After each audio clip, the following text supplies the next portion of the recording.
You are watching A News. I'm Katie Wilson. Here are the top stories for today. US stock markets face steepest drop since 2020 after Trump tariffs take effect. South Korea's political crisis persists as the Constitutional Court upholds Yoon Suk-yeol's impeachment. Azerbaijan hosts 11th ministerial meeting of the Southern Gas Corridor Advisory Council and the 3rd ministerial meeting of the Green Energy Advisory Council.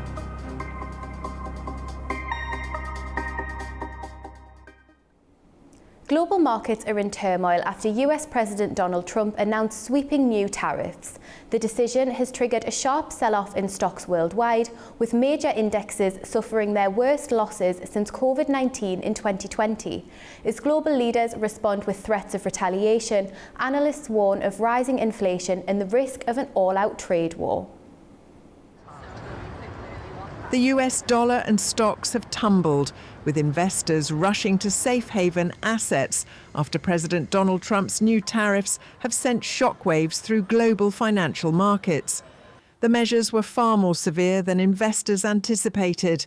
They include a 10% baseline tariff on all US imports, with some countries facing duties as high as 54%. The markets had already been volatile amid trade concerns. In mid-March, the S&P 500 entered a correction, dropping 10% from a recent high. After Thursday's sharp decline, the index is now down 11% from its February peak. The S&P 500 suffered its worst single-day loss in nearly 5 years, tumbling 4.8% and erasing $2 trillion in value. The Dow Jones fell 4%, while the Nasdaq plunged 6%. Analysts caution that unless countermeasures such as tax cuts are introduced, the tariffs could heighten the risk of a US recession. The announcements last night just added more uncertainty and are dragging it out. The risk of that is that we are seeing businesses and consumers really on pause.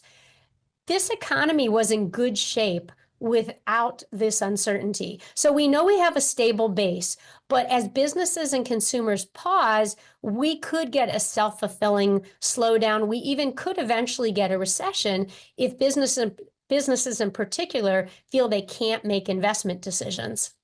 President Trump defended his decision, saying the tariffs would revitalize American manufacturing and generate massive revenues. I think it's going very well. It was an operation. Like when a patient gets operated on, and it's a big thing. I said this would exactly be the way it is. We have $6 or $7 trillion coming into our country, and we've never seen anything like it. The markets are going to boom, the stock is going to boom, the country is going to boom, and the rest of the world wants to see, is there any way they can make a deal? They've taken advantage of us for many, many years. For many years, we've been at the wrong side of the ball, and I'll tell you what, I think it's going to be unbelievable. But global leaders strongly disagree. French President Emmanuel Macron has called on European companies to reconsider their investment strategies in the US. Meanwhile, China and the European Union have also vowed retaliation. In response, Canada's Prime Minister Mark Carney has announced a 25% tariff on US vehicle imports. This has already been felt across industries. Auto giant Stellantis has announced it will halt production at plants in Mexico and Canada, leading to temporary layoffs for 900 US workers. With the 5th of April deadline for the tariffs approaching, President Trump has hinted at possible negotiations. Speaking aboard Air Force One, he suggested that the US might reconsider tariffs in exchange for favorable trade deals. It depends. If somebody said that we're going to give you something that's so phenomenal, as long as they're giving us something that's good. For instance, with TikTok as an example, we have a situation with TikTok where China will probably say, we'll approve a deal, but will you do something on the tariff? The tariffs give us great power to negotiate. Always have. I've used them very well in the first administration, as you saw, but now we're taking it to a whole new level because it's a worldwide situation. The World Trade Organization warns that the new tax hikes could shrink global trade by 1% this year. Experts say it could also lead to a slowdown in US consumer spending, which is one of the key drivers of global economic growth.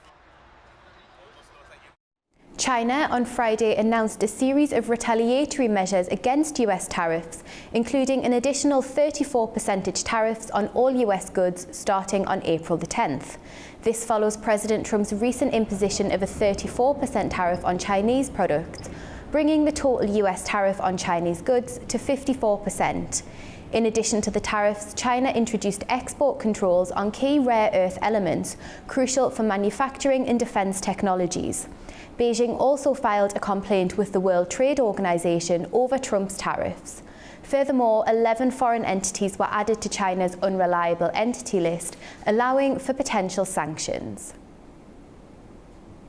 The International Monetary Fund Managing Director Kristalina Georgieva warns that US President Donald Trump's new tariffs could threaten global economic stability, calling them a significant risk amid rising trade tensions. In her statement, she said they have the potential to deepen uncertainty and hinder growth, particularly in an already fragile economic environment. This comes amid growing global fears that rising trade tensions could disrupt international markets. The IMF is analysing the broader effects, with further insights to be provided in their upcoming World Economic Outlook. We are still assessing the macroeconomic implications of the announced tariff measures, but they clearly represent a significant risk to the global outlook at a time of sluggish growth. It is important to avoid steps that could further harm the world economy. We appeal to the United States and its trading partners to work constructively to resolve trade tensions and reduce uncertainty. South Korea's Constitutional Court has removed President Yoon Suk-yeol from office following his controversial martial law declaration 4 months ago. The court's unanimous ruling comes after more than 3 months of political turmoil and impeachment proceedings. There were celebrations outside South Korea's Constitutional Court after a unanimous ruling to remove President Yoon Suk-yeol from office on Friday. It's 4 months after his controversial declaration of martial law that sparked political turmoil in the country. There were also tears from his supporters, who sat motionless after the ruling. The unanimous ruling follows more than 3 months after the opposition-controlled National Assembly voted to impeach Yoon. Yoon's martial law declaration and impeachment have deeply divided the nation, and experts warn that protests may intensify. On December the 3rd last year, Yoon declared martial law, deploying hundreds of soldiers and police officers to the National Assembly. He argued he was maintaining order, but some military and police officials have testified that they were ordered to prevent lawmakers from voting on his decree. Despite the attempt, they managed to hold a vote, unanimously rejecting Yoon's decree. 10 days later, on December the 14th, the National Assembly impeached Yoon, accusing him of violating the constitution, suppressing legislative activities, attempting to detain politicians, and threatening the nation's peace. South Korea must now hold a national election within the next 2 months for a new president. Early surveys show Lee Jae-myung, leader of the main opposition Democratic Party, as the frontrunner. Prime Minister Han Duck-soo will continue to serve as acting president until the new president is inaugurated. A Russian drone has hit several multi-storey apartment blocks in Kharkiv on Thursday night, killing 5 people and injuring 35, according to local officials. Ukraine's second-largest city has been subject to nearly nightly attacks in the last week, including an hour-long barrage Wednesday night. There were also drone attacks targeting Dnipro and the Zaporizhia region, injuring at least a dozen people. The NATO Foreign Ministers Summit in Brussels continues with key discussions on the US push for NATO members to increase defence spending to 5% of GDP. US Secretary of State Marco Rubio also stated that it will soon be clear whether Russia is truly committed to peace with Ukraine. The NATO Foreign Ministers Summit in Brussels has addressed several critical issues that could redefine the future of the alliance. US Secretary of State Marco Rubio has reiterated the US demand for NATO members to increase their defence spending, setting an ambitious target of 5% of GDP, up from the current 2% goal. Rubio emphasised that while reaching this target won't happen overnight, NATO must establish a clear pathway to achieving it. The events of the last few years, a full-scale ground war in the heart of Europe, is a reminder that hard power is still necessary as a deterrent. And so we do want to leave here with an understanding that we are on a pathway, a realistic pathway, to every single one of the members committing and fulfilling a promise to reach up to 5% of spending. That includes the United States will have to increase its percentage. Poland, responding to the growing threat from Russia, has already committed to spending 5% of its GDP on defence by 2026. Poland plans to spend 4.7% of GDP this year, the most among NATO countries, among European Union countries. We will continue this. 5% is definitely the goal that we want to achieve next year, to get closer and closer to 5%. And even due to the multi-year contracts that we have signed, we have to maintain a high level of spending for years to come. The Russia-Ukraine war remained a top concern at the summit. NATO allies were urging Moscow to engage in serious peace talks. Ukraine has shown a willingness to accept a ceasefire, but the outcome depends largely on Russia's response.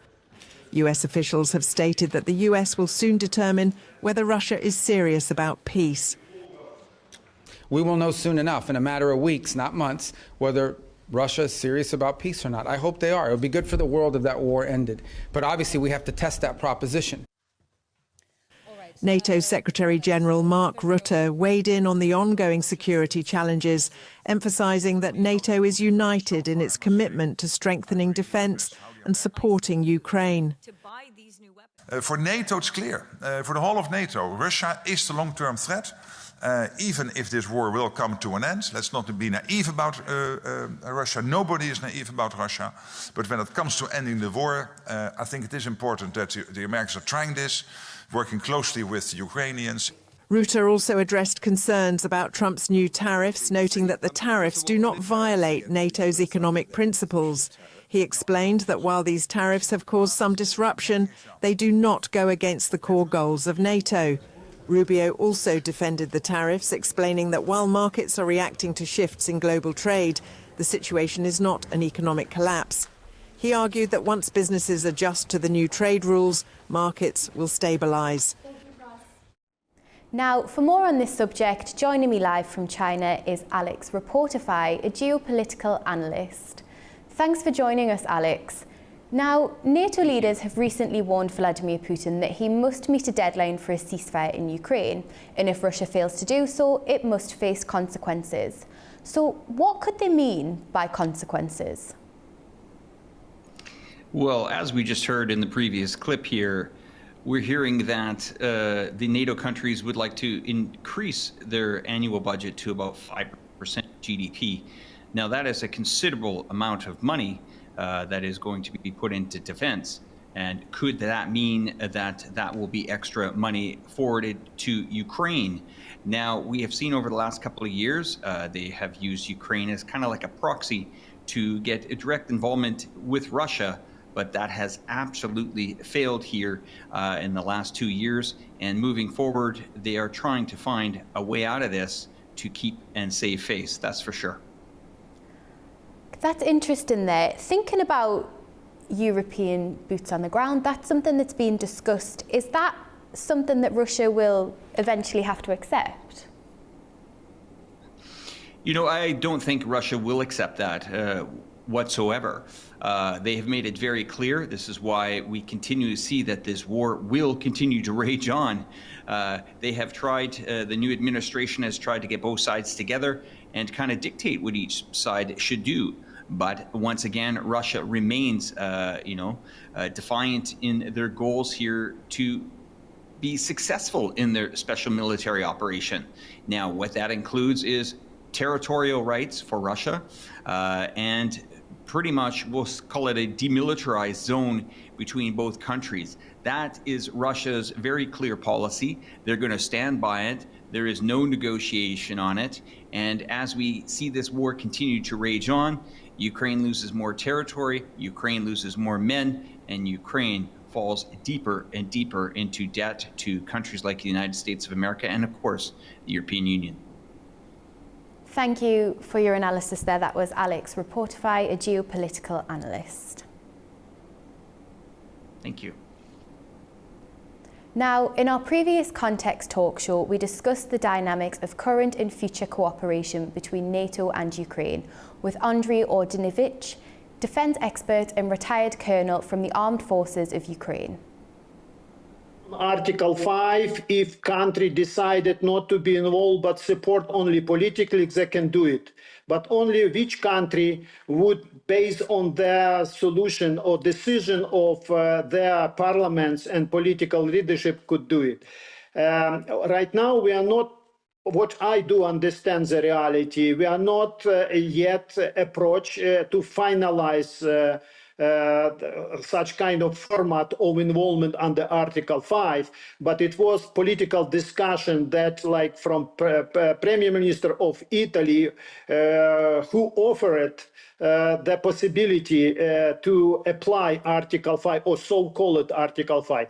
For this reason, if situation somehow would be stabilized, we will approach to ceasefire or truce, and after the keeping this lastingly and allowing the politician and other diplomats to resolve all kind of Russian demands against Ukraine in peaceful means, it could work, and the Article 5 would be needed only when new waves of aggression would start again.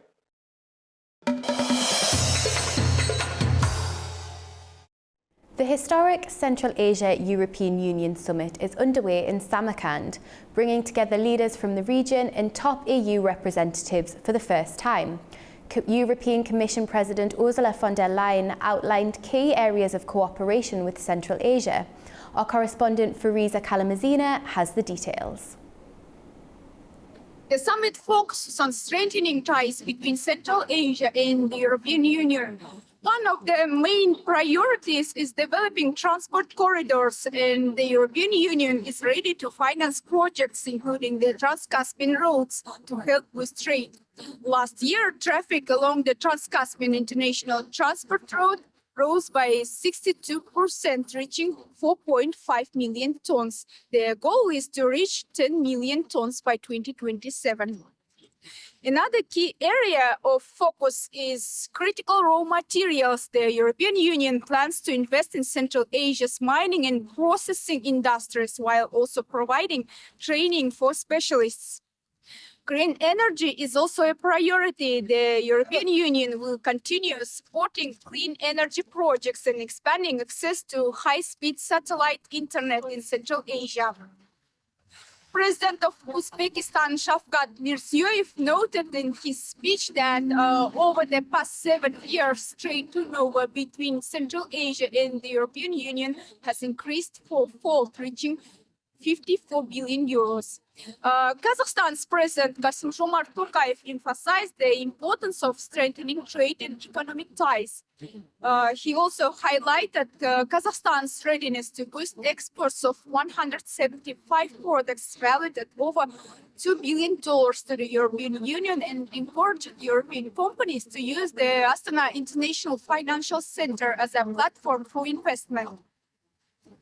Energy cooperation is another important topic. Kazakhstan continues to be a key supplier of oil to Europe, accounting for about 13% of European Union's oil imports.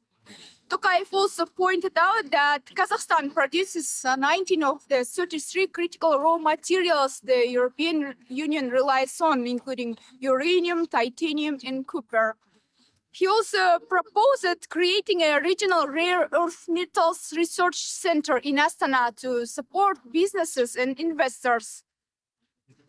following the summit, the Samarkand Declaration is expected to be signed, establishing Central Asia and the European Union as strategic partners. It was also proposed that such summits be held every 2 years. We will continue to follow the news from Samarkand and provide you with detailed updates in our evening newscasts. From Almaty, Kazakhstan, Ariza Kalimurzana, News. Turkey and the European Union are taking concrete steps to revitalise and strengthen their economic partnership. After a 6-year pause, high-level economic dialogue has resumed, signalling a potential new chapter in relations between Ankara and Brussels. Turkey and the European Union have reached a consensus on deepening economic ties and expanding cooperation across all sectors. That's according to the Turkish Finance Minister Mehmet Şimşek. The breakthrough came during the first high-level economic dialogue meeting in 6 years, held in Brussels. Key topics on the agenda included the long-awaited modernization of the customs union and steps toward visa facilitation, both major points of contention and negotiation in Turkey-EU relations for years. A joint statement called the meeting a significant step toward deepening bilateral ties. Officials exchanged views on recent economic policy developments in both Turkey and the EU, especially within the context of global economic uncertainty. The discussions also touched on the European Union's recent competitiveness initiatives as well as Turkey's ongoing structural reforms under its economic reform program for 2025 to 2027, aimed at boosting productivity and long-term growth. Both parties agreed to hold the next round of high-level economic dialogue in Turkey. Azerbaijan's expanding influence in securing Europe's energy future is taking centre stage with the 11th ministerial meeting of the Southern Gas Corridor Advisory Council and the 3rd ministerial meeting of the Green Energy Advisory Council. Representatives from around 24 countries, along with numerous international financial institutions and energy companies, are participating in discussions on trading green energy and exploring new partnerships.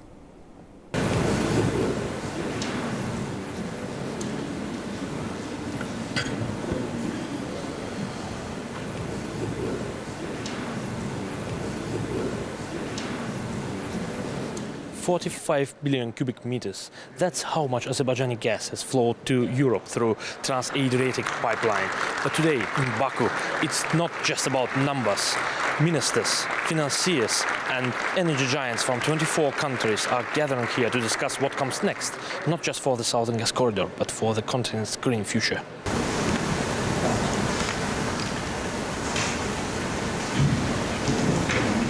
Distinguished ministers, dear guests, ladies and gentlemen, it's my great honor to welcome you to the 11th ministerial meeting of the Southern Gas Corridor Advisory Council. Initiated by Azerbaijan and supported by European Commission, this important gathering played a crucial role in elaborating approaches to energy security, addressing the issues of energy security, and coordinating our joint efforts. And today, while we had a family photo procedure, I said that we will need probably more space for that because the team is growing, and this is a very good sign of our cooperation. The more time passes, the more countries and companies are involved in the process, united with a common goal.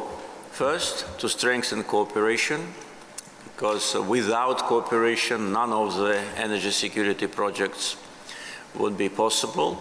And second, to provide energy security for themselves, for their neighbors, and for the partners.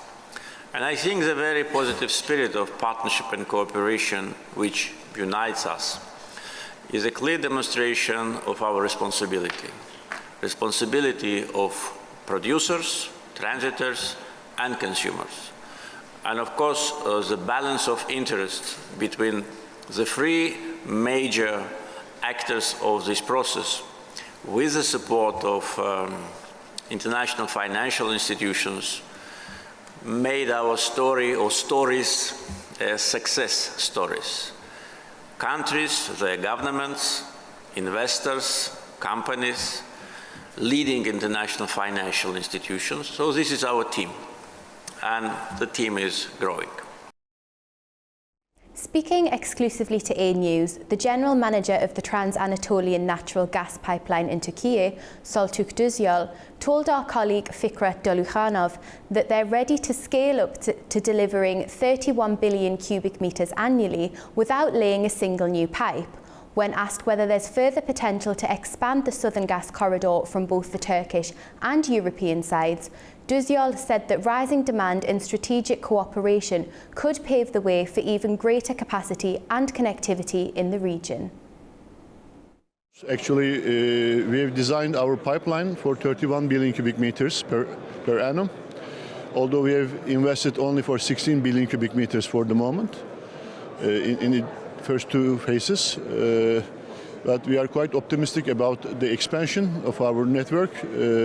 Of course, it is not only dependent on TANAP, but also the other pipelines on the corridor. We have to heavily invest together in this project. We have a big potential, especially the ongoing developments in Europe and the rest of the world. I think there will be a gas demand, especially for countries in the Southeast Europe, for additional volumes of gas, exportable gas from Azerbaijan. If the investment decision is taken, I mean, today, it takes some 4 to 5 years to make the gas available for European gas markets, additional gas available.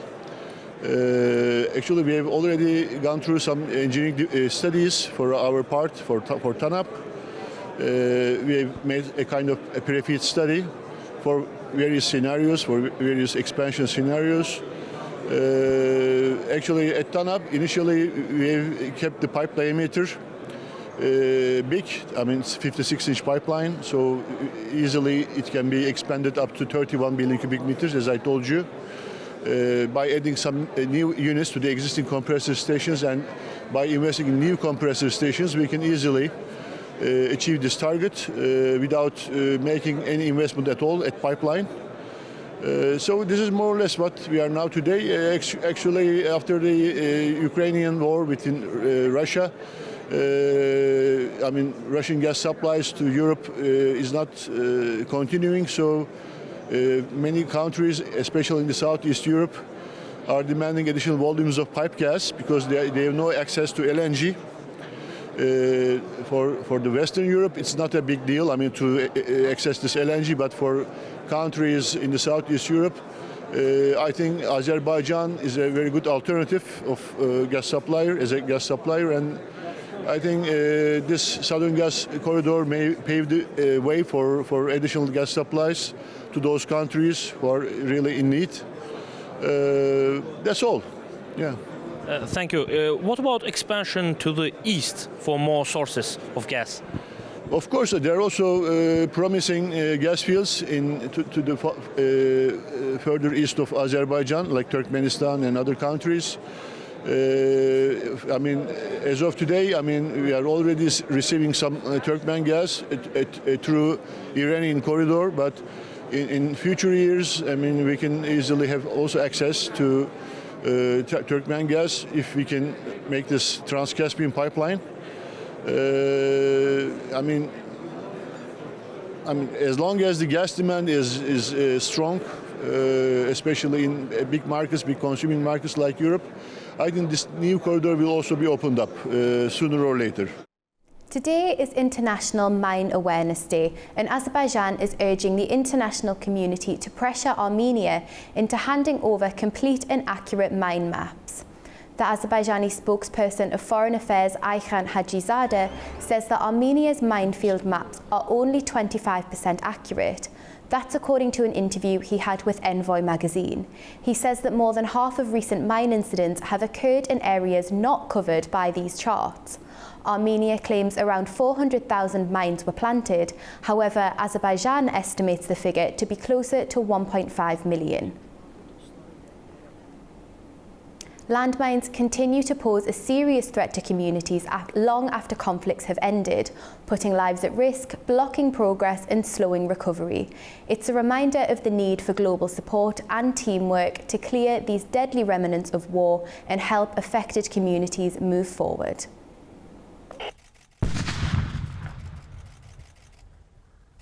Landmines are silent traps hidden in the ground, widely used during conflicts due to their low cost, ease of deployment and long-lasting impact. To raise awareness about their dangers, the International Day for Mine Awareness and Assistance in Mine Action is observed every year on April 4th.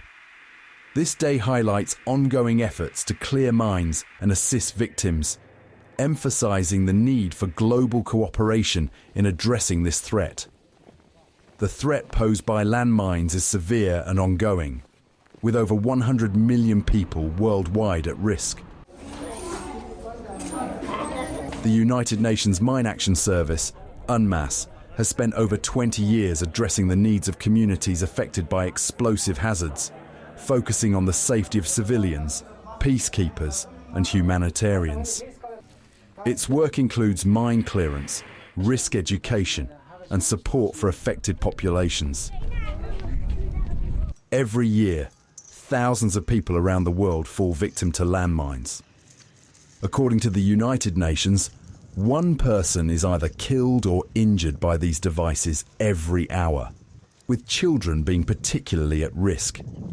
This highlights the persistent danger landmines pose to civilians, even long after conflicts have ended.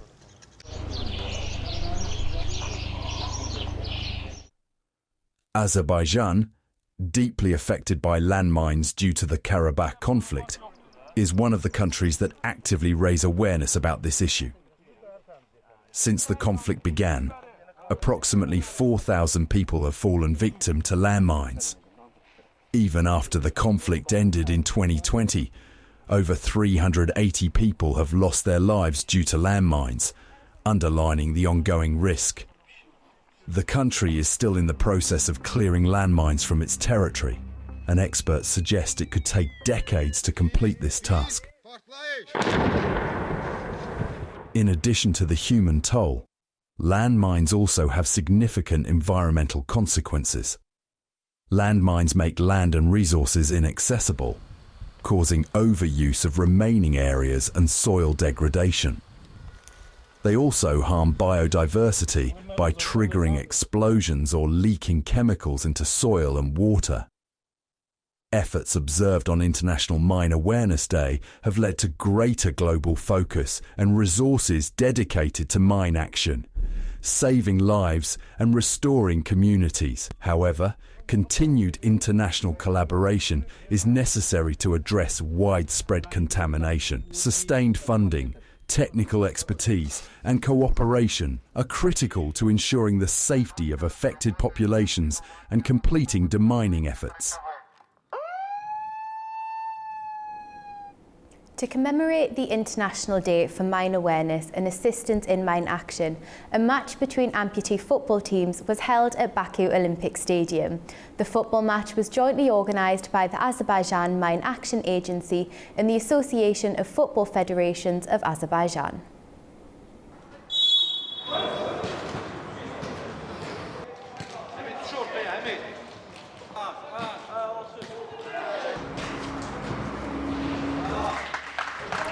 Today at the Baku Olympic Stadium, a remarkable display of strength, resilience and hope is taking place. In a match unlike any other, a group of amputee football players whose lives were forever changed by landmine explosions are coming together to show that life and sport can continue after an unimaginable loss. These athletes are not just playing football, they are sharing a message, one of courage, perseverance, and the urgent need to address the ongoing threat of landmines across the globe. These players' journey started with a tragedy. Landmines planted in conflict zones, claiming their limbs and altering their lives forever. But through sports, they have found a path to healing. After spending several years in a rehabilitation centre, they refused to let their injuries define them. For example, Ekrem Teymurov, a passionate athlete before his injury, found his way back to sports. When I found the football team, it was still newly established. I decided to give it a try to regain my physical activity. Now I play football professionally as well. There should be a great tournament in Azerbaijan. Our team is getting ready for the upcoming match. While many of today's players lost their legs to landmine explosions, Farhad Ayubov is an amputee footballer who lost his leg after being shot by a sniper. 2019 yıl yanvar ayının 31'i biz dövüş tapşırığı yerine getirerken On January 31st, 2019, while carrying out a combat mission in a dangerous area, I lost my left knee above the joint due to an enemy sniper shot. From that day on, I did not withdraw into myself. After being discharged from the hospital during my rehabilitation period, this sport helped me regain my psychological well-being. Setting a goal and fighting for that goal is a motivation in itself. From November 2020 to April 2025, a total of 388 people in Azerbaijan were affected by landmines, including 70 killed and 318 injured. Since 1991, more than 3,400 individuals in Azerbaijan have been impacted by landmines, among them 359 children and young people, as well as 38 women. This is a very important initiative. We support these amputee football teams as part of the social rehabilitation of landmine victims. From 2020 to the present, 191,555 hectares of land have been cleared of mines and unexploded ordnance.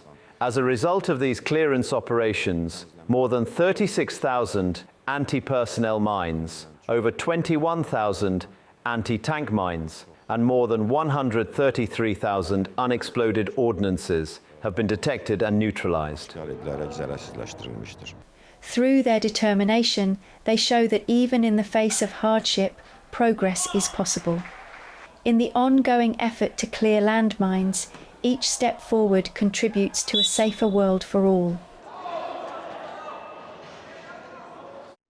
You are watching A News. Stay tuned for more and have a wonderful day.